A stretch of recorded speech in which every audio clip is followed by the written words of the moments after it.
Igbo ndị ọma mụrụ nze mụọ ọzọ. Ana m asị ka ọ dịrị anyị na mma ebe ọ bụla unu si na-ege anyị ntị na-akwado anyị n'emume ihe anyị na-eme bụ Ilulu Igbo. Ana m asị ka ọ gaziere anyị niile. Anyị abịakwala ọzọ na ihe emume anyị n'ụbọchị taa bụ Wednesday 15th November 2023.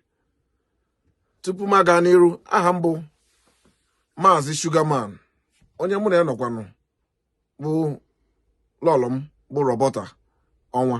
Ngwa kelee ndị Igbo lọlọ. Igbo ndị ọma, ndị na ya ntị. Ndị ọma. Try again. Igbo ndị ọma, nega ya ntị. Ndị ọma. Igbo ndị ọma na-ege anyị ntị. Ndị ọma. Anyị ji ihe emume anyị bụ ilu Igbo bịa n'ụbọchị taa. Ilulu anyị nke na-asị Ejiro Ututu ama Njo Ahia. Ejiro Ututu ama Njo Ahia. Lolo, try. Ejiro Ututu. We're saying Toto? No. What did you say? Ejiro Ututu Ututu. ama Njo Ahia. Amanjaya.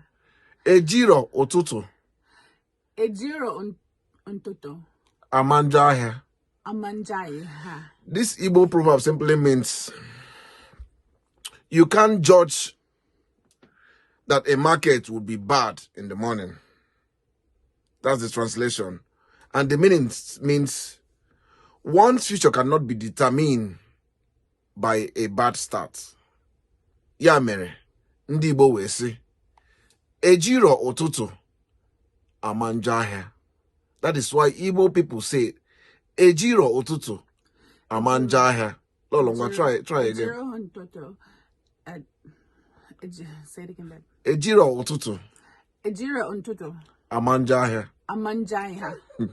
O nwetere ya? Otreya. Ngwara ka ọ dịwazie ndị ọma.